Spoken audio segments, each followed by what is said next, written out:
that's what you'll get to see in the next 1 hour. So it's quite action-packed. But before anything, the action really is in the market. Just look at the way she's zooming now. The Nifty is almost going to hit a century, I think, before the end of this sentence. 15,760 quite comfortably conquered at the moment. Mitessh Thakkar joins in. Mitessh, if you had gone long, even at the start of trade, you would have made quite a bit of money up until now. Should one square off their positions, book their profits, or do you think that the momentum is so strong that one should, let your positions run? See, I think, good afternoon, Sonia. I think that's, eternal question in a rising market. When do you take profits? The logical reason is that if you don't have a sign of weakness, which we don't have as of now, I think a good idea would be to trail your stop loss. So in that sense, I think, the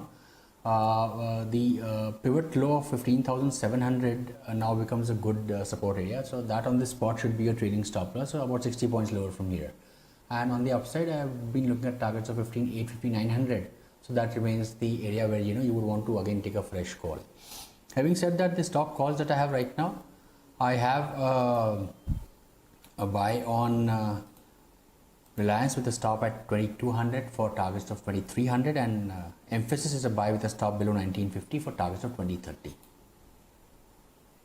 So Reliance and Emphasis are two trades from Mitessh, and Mitessh is saying that without evidence that the market is looking weak, I mean, you basically stay long, trail your stop losses.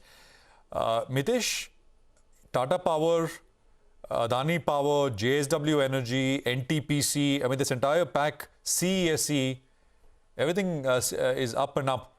Anything here in this pack in terms of trades? So, not tracking all the stocks, but Tata Power was on the radar early in the morning. I think, breaking above this recent swing high of 110.5, 11, I think that suggests that the stock should see further upsides. Now, looking at possible targets, I think there's a good chance that we are looking at 125 to about 127 as the target area, and 110 becomes your buying stop loss.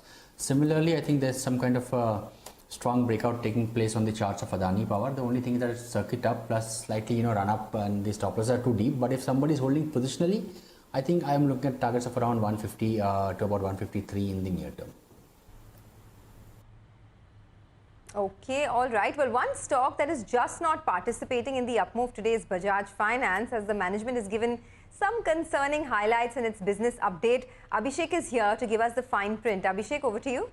Well, Sonia, as you mentioned, Bajaj Finance has come out with some business updates and guidance on its FY22 business. So they see a 4,000 to 5,000 crore impact on AUM growth in FY22 versus their earlier planned estimate. So the earlier planned estimate was around 25 to 27% kind of a growth, which will now come down to about 21 to 22%. Also on the fact that, they expect the higher AUM growth impact to be in Q1 itself because of slowdown in their B2B segment. They expect incremental credit cost to be around 1,100 to 1,300 crore versus planned estimate for FY22. So earlier, the guidance was around 160 to 180 basis point of credit cost in FY22, which has now increased to about 240 basis points. So Morgan Stanley has written a note on Bajaj Finance. They have an overweight rating with a target price of 6,000.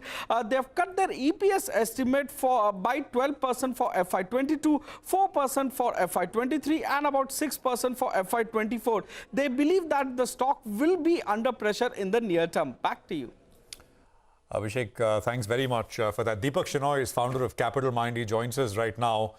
Deepak, good afternoon. Great to have you with us here. Let's just pick on Bajaj Finance, which Abhishek was talking about. First they said 50% drop in credit cost, the stock rallied. Now they say 1.6% guidance.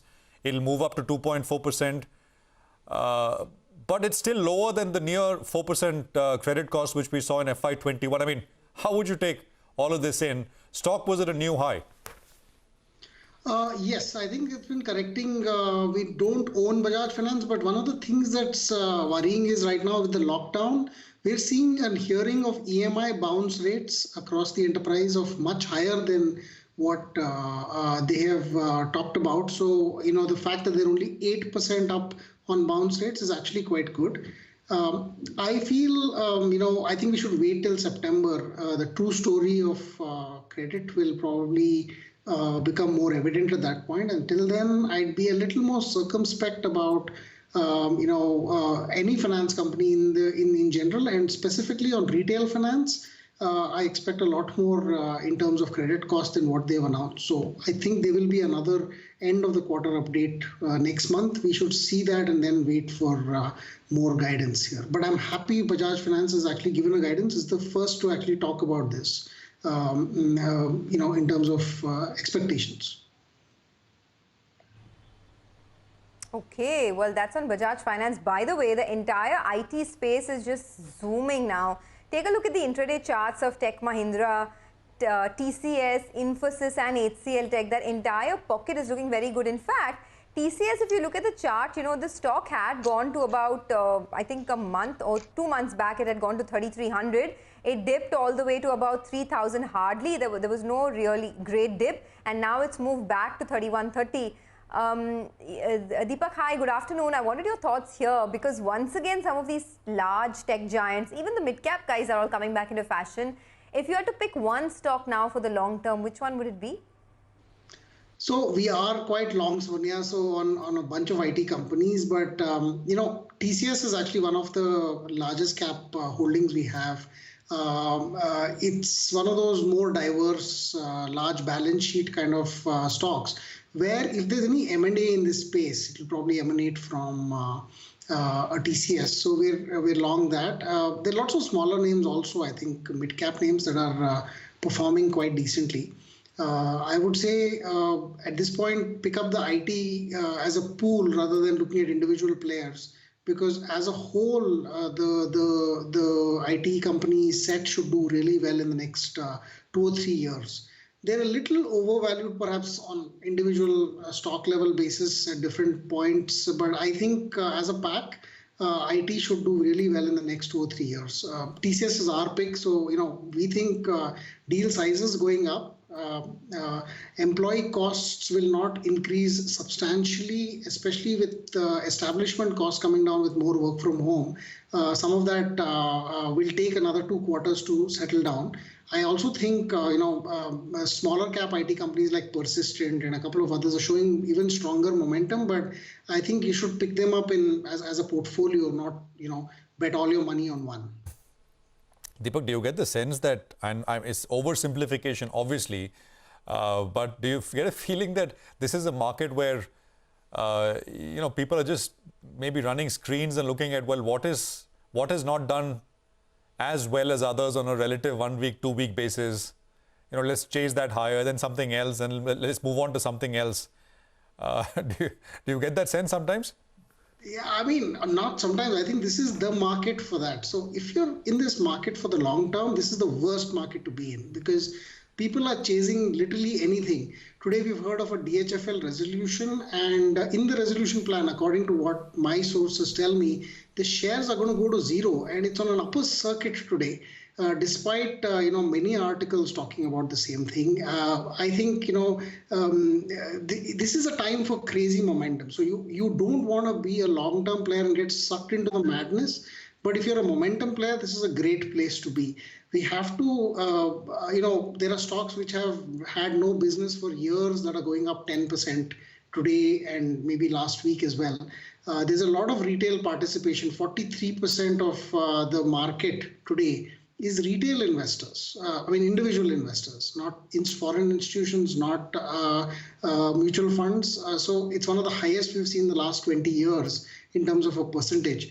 I think you should tread with extreme care. Everything is going up, but that does not mean that, and in history, such times have not lasted or not ended well. The problem is we don't know how long it will last. It could last 3 more months, it could last 1 more year, it could end tomorrow. So I would say just tread with extreme amounts of care.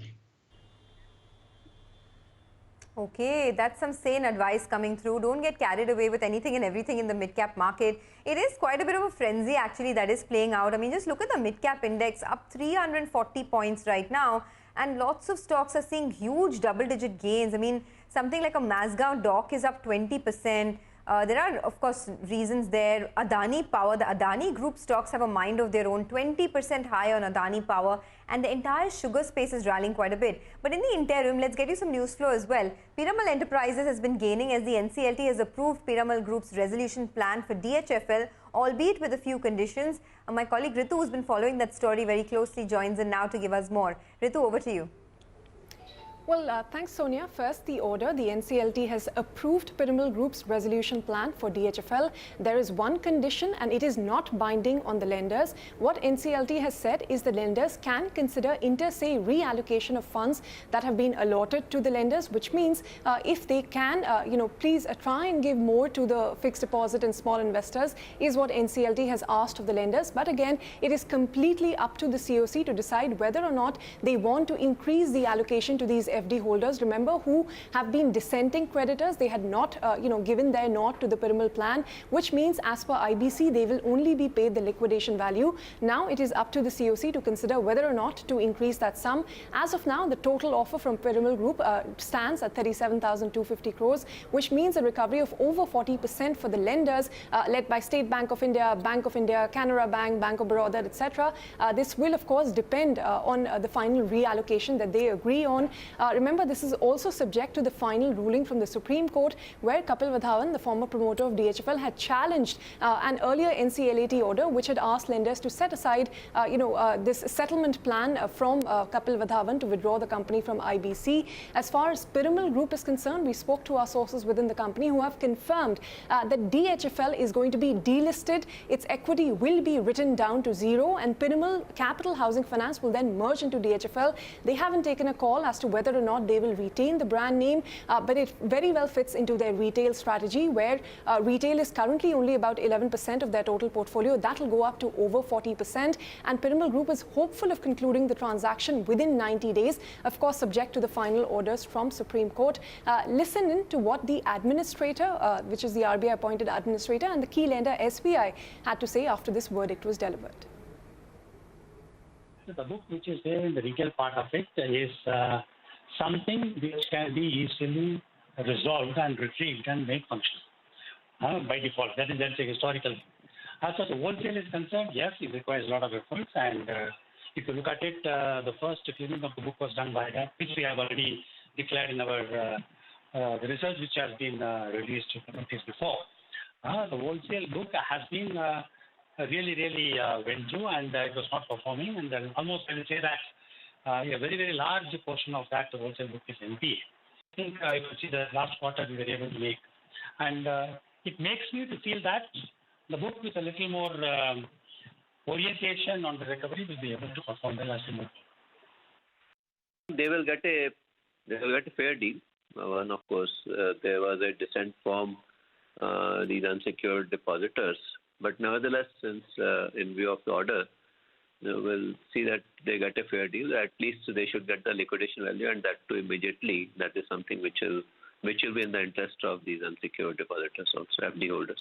First quarter is almost not many days left. Hopefully, second quarter we should see the money. Okay, that is,